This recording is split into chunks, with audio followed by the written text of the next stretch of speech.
Meus queridos, queridas, uma boa noite a todos e a todas.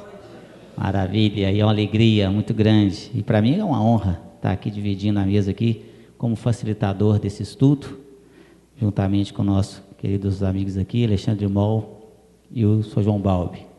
O nosso companheiro Vanduil encontra-se na escola, ainda em trabalho, então nós vamos estar aqui como um step, né, quebrando o galho aqui.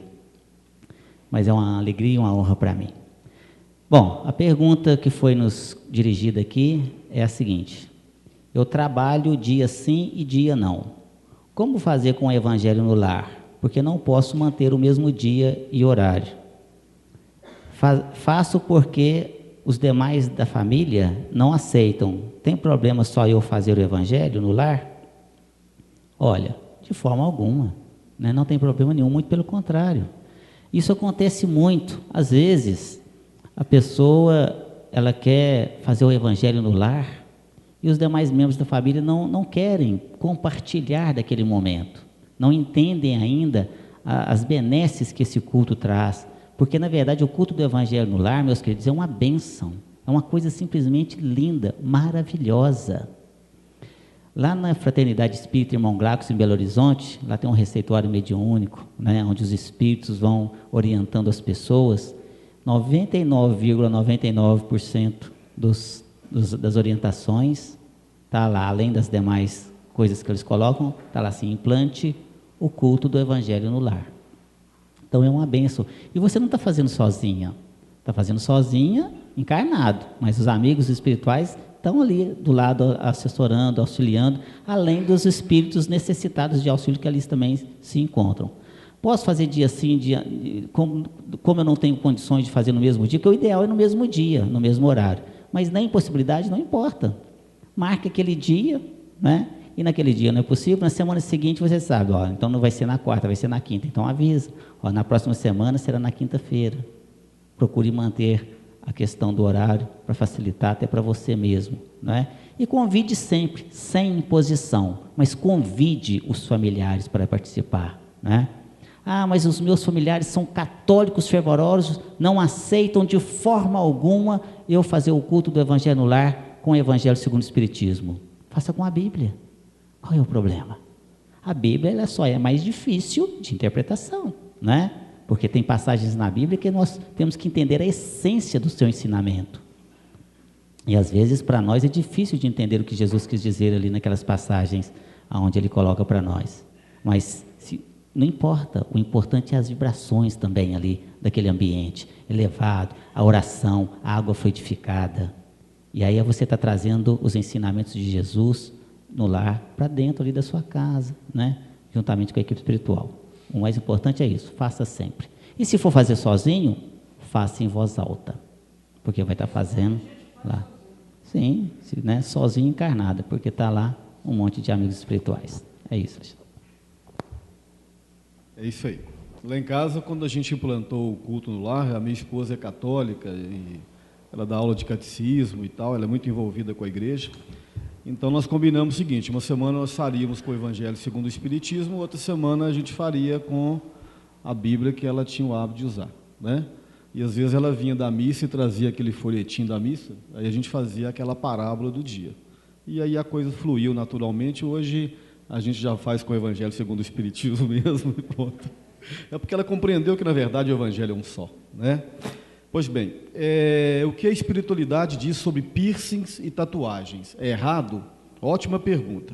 Bom, se a espiritualidade falar alguma coisa a respeito que está errado, você pode desconfiar dessa espiritualidade, né?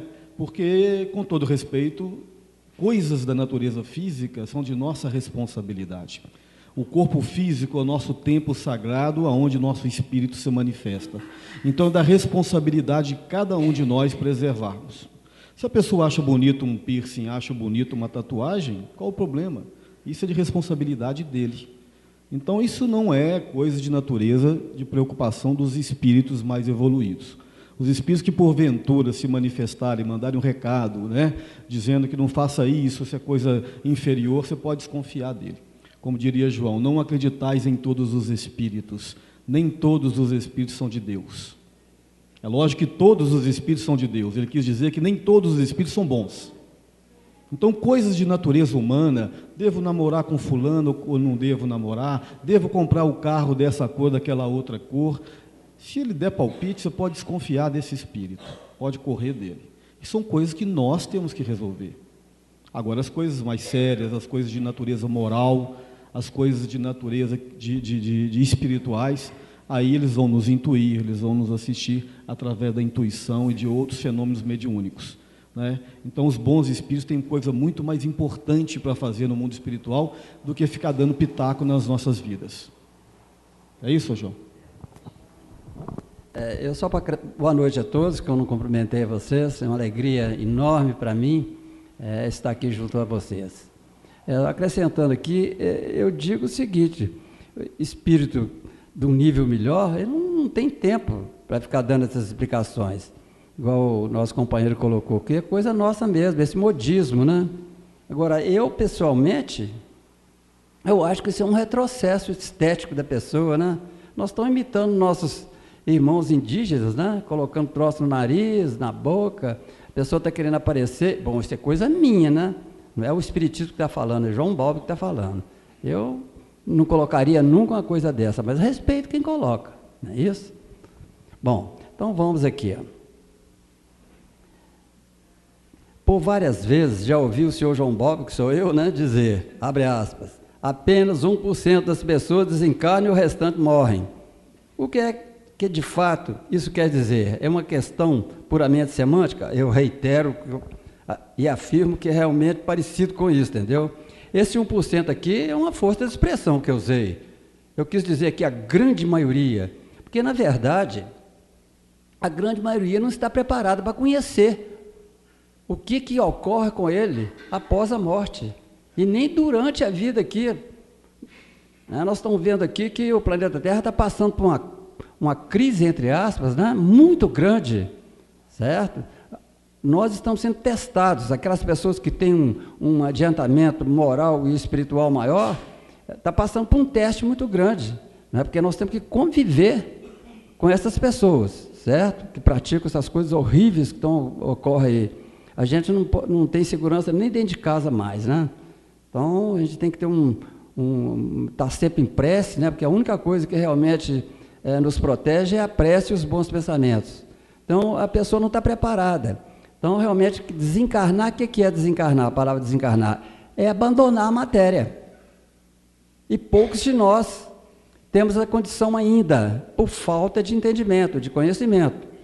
Por isso que a grande maioria morre só e fica aí, né, frequentando. Aqui, por exemplo, tem muitos que foram chamados aqui, estão achando até que estão vivos ainda, porque não conhece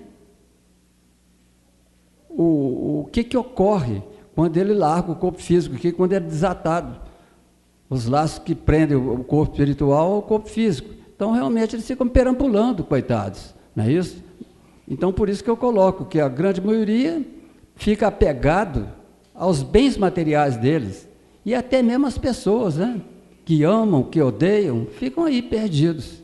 E isso dá um trabalho muito grande para quem lida na área da mediunidade, né, principalmente nós. Eu, por exemplo, trabalhei muitos anos, o Sérgio agora está trabalhando, então é um problema sério, por isso que acontece isso, viu, companheiro? Para agregar o que o senhor João colocou aqui, hoje eu fiquei o dia inteiro no cemitério, né? Eles já me chamam de doutor Morte, e hoje eu passei o dia inteiro lá, 2 velórios, e a gente vê a falta do preparo. Como que nós temos que nos preparar para esse momento, que é uma realidade da vida. Todos nós vamos passar por isso, com os nossos parentes e conosco mesmo, né? E conosco mesmo, nós também vamos desencarnar. E a gente vê ali o desespero das pessoas, às vezes, deitados sob a esquife, ali, né? Imagina também o coitado ali do espírito ali recém-desencarnado, como é que está, né? Naquele momento todo ali de perturbação. Então, a gente tem que se preparar, estudar bastante. A doutrina espírita nos ensina bastante isso aí. Aí vai uma dica, um livro maravilhoso, fantástico, chamado Na Hora do Adeus. É do nosso querido Luiz Sérgio. Então, depois peguem emprestado aí na biblioteca para que vocês possam estar lendo esse livro, que vai nos auxiliar muito nesse momento. Bom, a pergunta é a seguinte: uma pessoa devota e com uma fé inabalável a Santo Antônio, pessoas conseguiram graças por intermédio dela. Ela é médium inconsciente, incorpora espíritos amigos, parentes e até espíritos nervosos. Essa pessoa não acredita no espiritismo e em espíritos. Não aceita diálogo nenhum que fale em espiritismo. É possível isto? Sim, é claro que é possível. E acontece muito. Por que acontece muito? Porque essa pessoa ela é simplesmente o quê? Médium. E mediunidade não tem nada a ver com a doutrina espírita, ou seja, não tem nada a ver com ser espírita, melhor dizendo, né? Mediunidade é da própria pessoa. Então nós vemos médiums católicos, nós vemos médiums protestantes, né, os nossos irmãos evangélicos, nós temos médiums budistas, hinduístas, nós temos médiums ateus. Não importa a religião que você professe, se você é médium, é médium. É médium aqui, é médium na China, é médium onde você quiser, não é? Então, entidades diversas vão se aproximar e vão se manifestar. Então, essa pessoa, mais dia, menos dia, ela vai ter que dar um jeito de estudar, porque isso acaba virando um transtorno na vida da pessoa. O que, na verdade, nós falávamos exatamente sobre esse tema ontem, no estudo de mediunidade. Porque a mediunidade, nossa irmã Maria, né, nos coloca isso nos seus ensinamentos, que a mediunidade, ela definitivamente é uma bênção. Mas, se não bem trabalhada, se não bem estudada, ela acaba virando um estorvo na nossa vida, um transtorno muito grande. Imagina a pessoa dando passividade, sem saber direito o que é isso, ainda mais médium inconsciente, né? Enquanto você está incorporando espíritos amigos ali, querendo ajudar de alguma forma, né? Tudo bem. Mas e daí a pouco, espíritos nervosos, que está escrito aqui, ou seja, espíritos ali violentos às vezes, e daí a pouco, se chegar entidades ali vingativas, que quer quebrar tudo, se o médium é inconsciente, ele não tem controle sobre si, e aí ele começa a bater nos outros, começa a quebrar tudo. Nós já atendemos diversas pessoas nesse sentido. Isso vai aprimorando e pode chegar até num processo de possessão. Precisa de né, a pessoa entender. Mas não aceita de jeito nenhum diálogo. Então ore bastante, tranquilize, não force, né? Porque a pessoa vai ter que ir também por espontaneidade. Não tem como ser de uma forma ali violenta, não pode ser ali num processo ali onde a pessoa tem que ser levada à força, na marra. Não, você é médium e eu vou levar você para o centro espírita, nem que seja arrastando. Não funciona assim, né? A coisa tem que ser espontânea, mas temos que acreditar. Vai fazendo a sua parte, vai orando, vai pedindo ali. Uma hora a pessoa vai entender que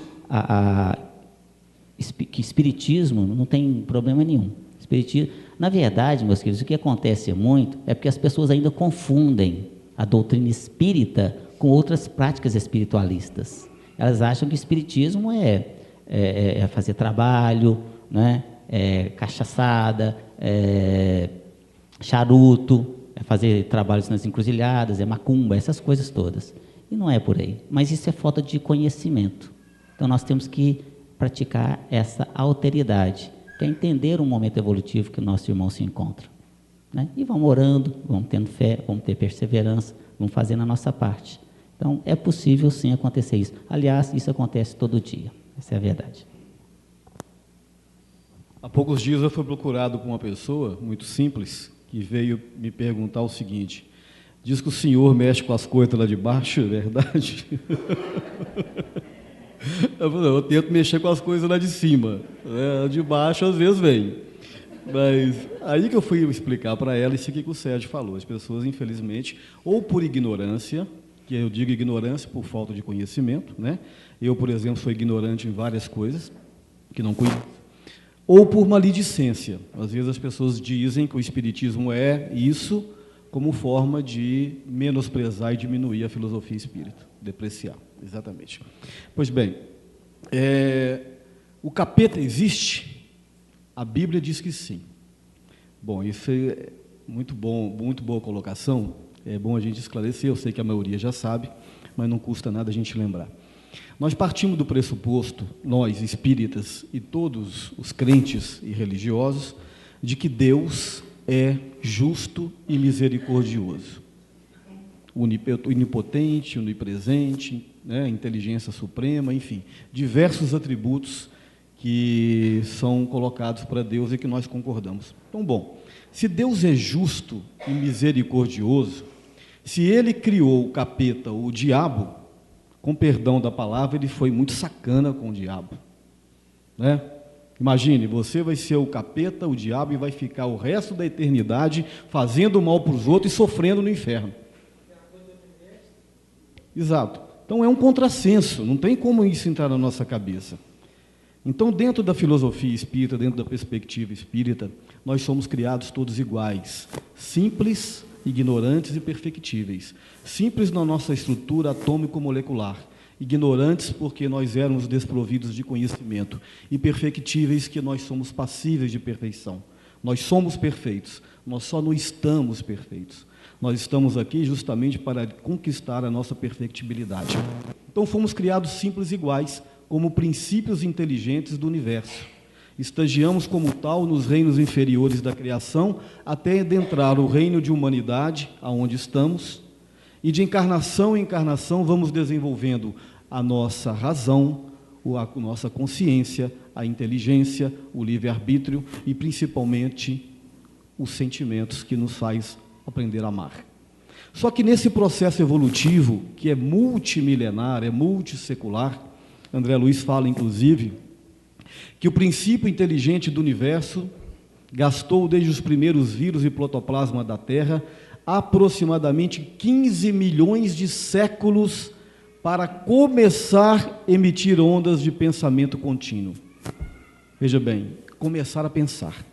Então, nós estamos aí milhões e milhões de anos estagiando até chegar à condição que estamos hoje, de espíritos racionais no reino de humanidade.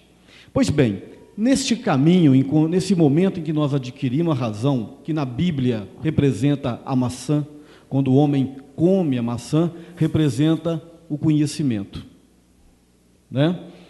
E quando ele adquire o conhecimento, ele torna-se responsável pelos seus atos. Quanto mais conhecimento, mais responsabilidade ele tem. Aquilo que Jesus disse, os que mais saberão, mais serão cobrados. Então, no momento em que a criatura adquire conhecimento e começa a usar este conhecimento de uma forma equivocada, ou seja, praticando o mal, lembrando que o mal é tudo aquilo que está em desalinho às leis naturais, às leis divinas, e as leis divinas, segundo Kardec, na questão 621, estão gravadas na consciência de cada um de nós. E quanto mais se caminha na evolução, mais se desenvolve essa consciência. Então, nesse estágio, o homem começa a fazer as suas escolhas, e Deus deixa que ele assim o faça. E aí muitos de nós escolhemos o quê? O caminho do mal. O caminho do prazer, o caminho da luxúria, o caminho do apego, o caminho da sensualidade. Não que essas coisas sejam ruins, mas o excesso delas, sim, são. E aí, então, desvirtuamos para o caminho errado. E o homem, então, que se torna um homem pecador, eu não gosto muito dessa palavra, mas ela cabe bem dentro do contexto, ele se torna um homem mau. Um homem mau, quando desencarna, se torna um espírito mau. Um espírito mau é o quê? Um demônio, um capeta. A palavra demônio vem do grego daimon, que quer dizer espírito, gênio. Então, a Bíblia, quando foi traduzida para o grego, ela trouxe essa palavra. Então, quer dizer espírito. Pode ser espírito bom, pode ser espírito mau. Jesus falava dos demônios, eles falavam dos maus espíritos. Senhor, meu filho é lunático, ora está no fogo, ora está na água. Trazei aqui este menino. Impondo-lhe as mãos, afastou os demônios. Quer dizer, então são vários demônios. Então o quê? São os maus espíritos. Então, dentro da perspectiva espírita, não cabe a ideia do capeta, a ideia do demônio, como nos foi colocada. Aquela figura má, que foi criada por Deus para atormentar a vida das pessoas. Jesus disse o seguinte: do meu rebanho nenhuma ovelha se perderá, inclusive o capeta. A hora dele está chegando. É verdade, viu? Sr. João, até só para agregar, que é tão interessante isso que o Alexandre colocou para nós, meus queridos, é uma questão de lógica. Olha só, dizem que Lúcifer, que era o braço direito de Deus, quer dizer, né, um anjo de sua magnitude, revoltou-se contra Deus, né? E aí vem a filosofia dos anjos decaídos, e com uma legião de outros anjos revoltados contra Deus, vieram morar na Terra. Com esses bilhões de planetas, escolheram justamente a Terra para morar. E vai morar onde? No centro da Terra. Tanto lugar bacana, né? Podia escolher Miami, Rio de Janeiro. Não, eu vou morar no centro da Terra, que é onde tinha os vulcões e lavas, que eram lugares terríveis. E aí vem a superfície atazanar os homens, fazendo eles pecarem, para que possam então pegar suas almas. Então é uma questão de lógica, tudo isso aí também. Pergunta é a seguinte: uma pessoa que não tem o dom de ver ou de ouvir espíritos, pode, se quiser, desenvolver essa habilidade? Bom, na verdade, a pessoa que não tem dom, ou seja, ela não é médium ostensiva, certo? Só para traduzir aqui para pessoas, ela pode desenvolver essa habilidade de ouvir e ver? Veja bem, eu vou dar um exemplo aqui que aconteceu com uma pessoa que frequentou durante muito tempo as reuniões mediúnicas, as quais eu era responsável. Então, ela era até dentista, tinha uma cultura boa, né? Claro, era acadêmica. Então, ela começou a frequentar a nossa reunião sem ter esse dom, igual ela fala aqui, ou seja, a mediunidade, de vidência e audiência. Entretanto, como ela doava tanto amor, era tão importante, que ela era uma médium vibracional, né, que é, no meu conceito, é o mais importante, o médium mais difícil que tem, os técnicos espirituais viram nela a necessidade, não é isso? De que ela tivesse a capacitação de ver e ouvir. Então foi colocado, os técnicos espirituais escolheram-na, certamente, dado a confiança que eles tinham nela, para que ela pudesse nos ajudar a detectar muitas coisas que eu, por exemplo, não via, e nem outros viam. Então, os técnicos espirituais podem sim, entendeu? Desenvolver essa habilidade, igual ela coloca aqui nela, ou seja, essa mediunidade, para que ela possa ouvir e ouvir, ok?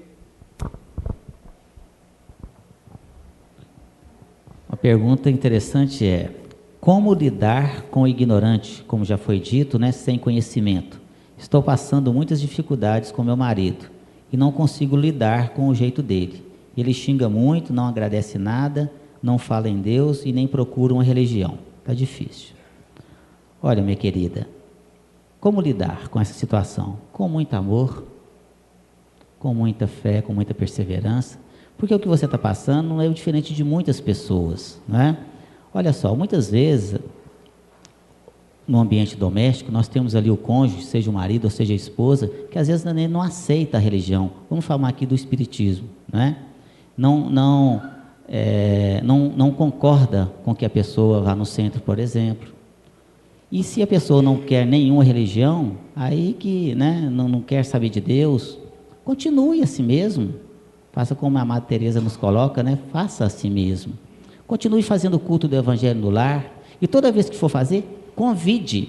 Normalmente ele não vai, talvez, aceitar no primeiro momento, mas faça a si mesmo. Na hora do almoço, na hora do jantar, agradeça o alimento. Ele está comendo, ô Senhor, muito obrigado pelo alimento que nos oferta, que jamais deixe faltar este alimento no nosso lar. Ao anoitecer, quando for dormir, faça a sua prece. Ô Senhor, obrigado por essa cama que nos acolhe, por esse lar que nos acolhe, pelos tetos que nos acoberta. E através da nossa mudança de comportamento, da nossa mudança de postura, da nossa mudança de atitudes, que as pessoas que estão à nossa volta começam a mudar, devagarinho, sem impor. Porque às vezes você fala assim: você não agradece nada, senta aqui, vamos fazer o culto comigo, você não procura uma religião, está tudo errado. Não é assim que vai conseguir conquistar a pessoa, mas é com amor, com tranquilidade, com bom senso e principalmente com o seu exemplo, como nos ensina Paulo, o apóstolo. As palavras ensinam, mas o exemplo arrasta. Então, quando você muda as suas atitudes, as pessoas, com o passar do tempo, elas também começam a mudar a sua forma de agir para conosco. Então faça. E você vai fazendo e a pessoa vai, e dali a pouco a pessoa começa a ficar sem graça, né? Então, vê que está comendo na sua frente, você está agradecendo. Vai dormir, está agradecendo. Está fazendo o culto do Evangelho no lar sozinha, não tem problema, faça. E peça, amparo a gente sempre tem. Isso é o que é o mais importante, a gente jamais pode perder essa fé, essa certeza absoluta de que a gente está sempre amparado, né, pelos amigos espirituais. Então faça a sua prece sempre, toda vez que vier aqui na casa espírita, coloca o nome dele ali nas vibrações. Quando estiver aqui, firma o pensamento nele, mentalize e fala: Senhor, que entidades que porventura o acompanham, que possam ser trazidos até esta casa de misericórdia, para que aqui possam receber o auxílio. A hora que estiver lá, peça aos amigos espirituais, fala que esses espíritos possam me acompanhar até aquela casa de auxílio, porque aí você está vindo, você está trazendo, e vai ficando por aqui mesmo, né? Vai ver que com o passar do tempo as coisas vão amenizando. É assim que funciona, com perseverança. Não é, com certeza não é da noite para o dia, não é o estalar de dedos, mas com perseverança tudo se resolve. Muita oração. É isso. Achei que eu estava falando de mim quando eu lia isso aí. Porque todos nós temos problemas, né, gente, de relacionamento, convenhamos, né? Todos nós temos defeitos e temos qualidades também. Como explicar os fenômenos paranormais? O que a doutrina espírita pensa em relação às aparições? Pois bem, a parapsicologia, ela surgiu para contestar o espiritismo. Só que ela veio exatamente ratificar o espiritismo. Ela surgiu entre 1930 e 1940 com J.B. Rainer, um pesquisador estadunidense, e ele começou a estudar os fenômenos, né, espíritas, que ele chamou de paranormais, e ele então criou a escola da parapsicologia. E à medida que Rainer e outros dos seus colaboradores foram estudando e pesquisando dentro dos métodos científicos, né, observação, experimentação, tentativas e erros, veio, na verdade, ratificar aquilo que o espiritismo já dizia com Allan Kardec. Ele só mudou de nome. Por exemplo, o médium, eles chamam de sensitivos. O corpo espiritual, eles chamam de corpo bioplasmático, que inclusive foi comprovado na Universidade de Kirov, na antiga União Soviética, né? Então, para explicar os fenômenos das mesas girantes, que surgiu no século passado, para explicar as materializações de espíritos, eles usaram uma metodologia científica, entre aspas, né, até onde era possível, porque você estudar as questões da matéria é fácil, que são questões, coisas mensuráveis, tangíveis e palpáveis, mas você comprovar as coisas espirituais é complexo. A doutrina espírita consegue romper o limiar da matéria para penetrar no limiar do espírito. E a parapsicologia também conseguiu fazer isso em parte. Então, a parapsicologia nada mais é do que uma releitura do espiritismo numa ótica não espírita. Entenderam? Pois bem, então agora aqui ela pergunta o que a doutrina espírita pensa em relação às aparições. A doutrina espírita foi a primeira filosofia ou doutrina que veio explicar de uma forma racional as aparições. Se nós pegarmos a história da humanidade, pegarmos a Bíblia, tanto o Antigo quanto o Novo Testamento, ela está recheada de fenômenos mediúnicos, de fenômenos de aparição de espíritos, né? O anjo que apareceu a Maria, né? A materialização, a transfiguração de Jesus no Monte Tabor, recentemente o fenômeno de Fátima. Tudo isso a doutrina espírita já explicava com Allan Kardec, quando Kardec traz o Livro dos Espíritos e mais à frente o Livro dos Médiuns, que é um tratado psicológico sobre a mediunidade. Então, as aparições, como é que elas acontecem?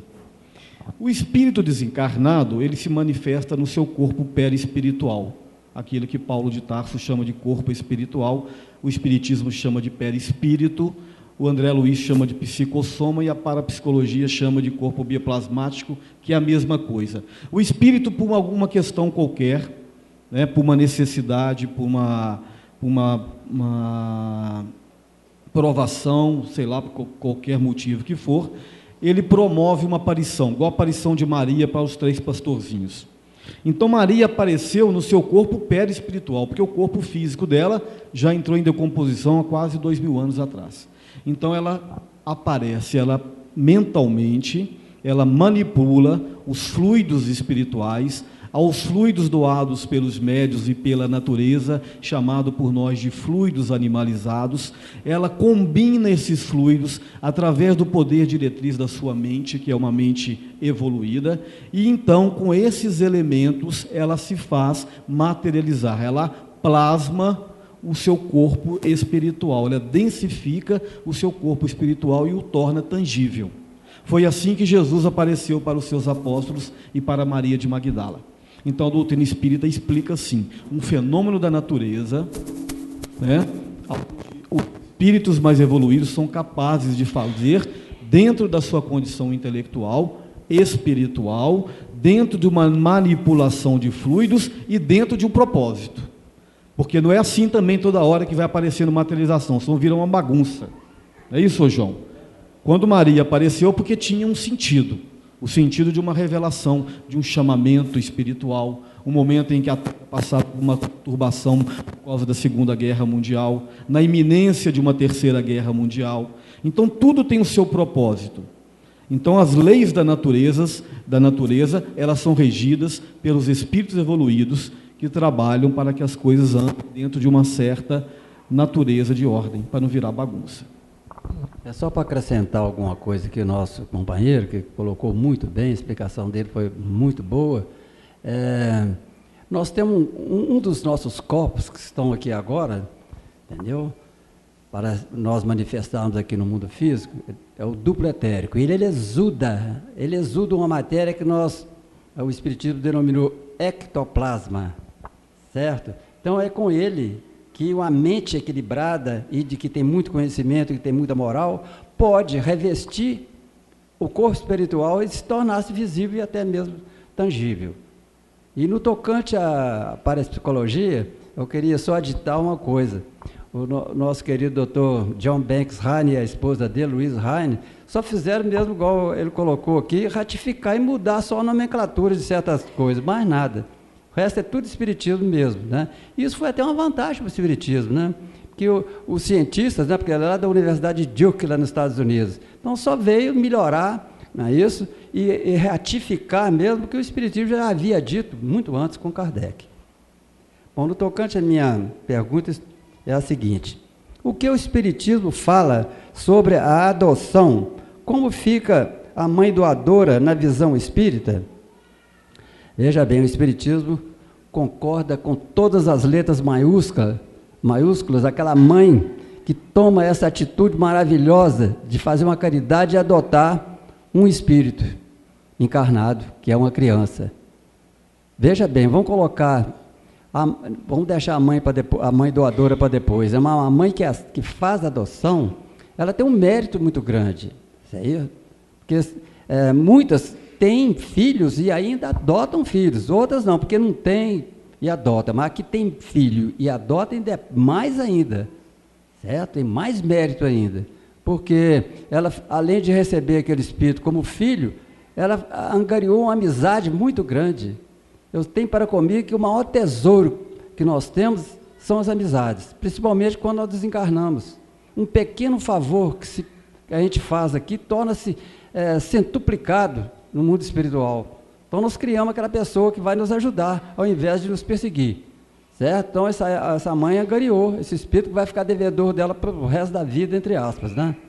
Agora, no caso da mãe que doou, aí tem que ver a condição, por que ela doou. É uma condição muito especial, né? Se ela doou só para se ver livre daquele espírito, aí é um problema para ela que ela arrumou. Agora, se ela não teve condição de criar, ela tem um atenuante. Felizmente, a justiça divina é muito diferente da justiça humana. A justiça humana só nos julga pelo nosso erro. A justiça divina não. Ela, pelos nossos acertos também. Então, nós temos agravantes e atenuantes. Certo? Então, é por aí. Bom, meus queridos, essa pergunta aqui, ela já foi praticamente respondida pelo nosso companheiro Alexandre Moll. Me esclareça uma dúvida. Se Jesus ressuscitou, por que não tem uma história de vida dele depois da ressurreição? Ele viveu onde depois da ressurreição e desencarnou quando? Olha só. Na verdade, essa palavra ressurreição é que gera todo esse confronto entre a Igreja Católica e a doutrina espírita, né, que não acredita na reencarnação e prega a ressurreição. Então, essa questão da ressurreição de Jesus foi o que o Alexandre colocou aqui, colocou de uma forma muito bem esclarecida. A materialização do seu corpo fluídico, né, do seu corpo perispiritual, que então se fez aparecer para Maria de Magdala, para os seus apóstolos, fazendo-se inclusive tocar por Tomé nas suas chagas, ali que não acreditava, toque, porque era realmente materializado. Depois eu vou pedir para o Sr. João Balbi relatar aqui uma experiência que ele teve, inclusive, com uma experiência de materialização, que ele participou de uma sessão dessa, que antigamente era muito comum, na época da doutrina espírita estava começando em evidência, não é? Ali, muitas experiências foram realizadas ali, muitas vezes por cientistas, outros por participantes nas reuniões mediúnicas, que é um processo que é muito complexo, não é simples assim. Para começar essa materialização, ela tem que ser feita no local ali escuro, tem que ser tudo escuro. Tem inclusive um livro maravilhoso que quem quiser aprofundar nesse assunto chama Materializações Luminosas, de Dante Labat. Fantástico esse livro. Nos retrata inclusive experiências em que, com a participação de André Luiz, José Grosso, Palminha e tantos outros espíritos trabalhadores em Belo Horizonte, aqui em Belo Horizonte, né? Aonde o local ele não pode ter nenhuma luzinha de nada acesa, porque prejudica o médium doador do ectoplasma. E numa dessas reuniões, inclusive, deixaram lá a porta destrancada e uma pessoa abriu a porta e entrou um facho de luz, danificando as pernas do doador de ectoplasma, que ficavam flácidas, né? Como se não tivesse ossos. A doação do ectoplasma, o médium era doador, você pregando, é como se tivesse só carne ali. Não é? Sérgio, só um adendo aqui, lembrando Sim. que o ectoplasma, essa palavra foi criada pelo fisiologista Charles Richer, que o comprovou logo depois da época do Kardec. Ele comprovou cientificamente a existência do ectoplasma, e essa terminologia foi assambarcada por nós espíritas, mas ela é de origem científica. Verdade, Alexandre, obrigado. Inclusive, um outro livro de dever de casa para todos nós aqui chama No Invisível, de Leon Denis. Fantástico, inclusive com fotos dos doadores de ectoplasma, que faz essa questão da materialização. Então, Jesus, na verdade, ele não desencarnou depois que ele, entre aspas, ressuscitou. Ele simplesmente, né, desmaterializou ali, ele tinha sido materializou, e depois ele, então, ele foi para o plano espiritual, governando, como é o nosso governador até hoje, o planeta Terra, né? Então, existe essa confusão muito grande, né, Sr. João? Aonde Jesus ressuscitou.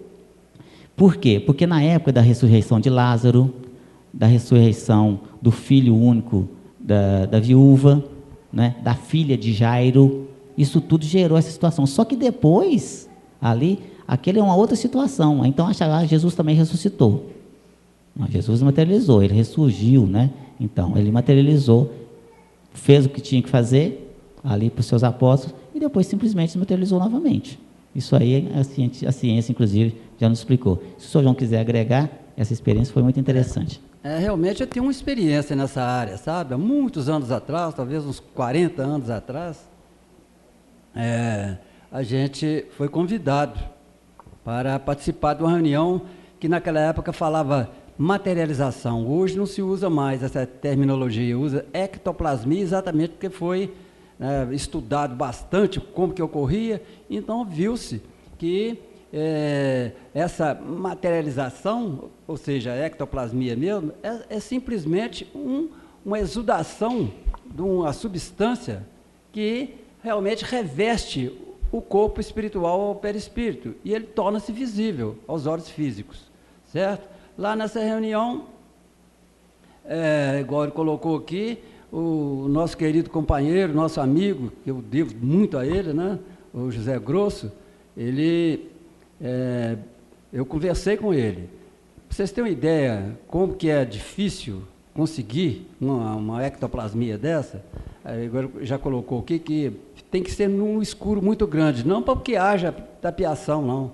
É porque os fótons, entendeu, luminosos, eles afetam essa substância, esse ectoplasma. Por isso da necessidade, tanto a luz natural como a artificial contém fótons. Então, é preciso ser na escuridão completa, para que facilite esse fenômeno, entre aspas, né?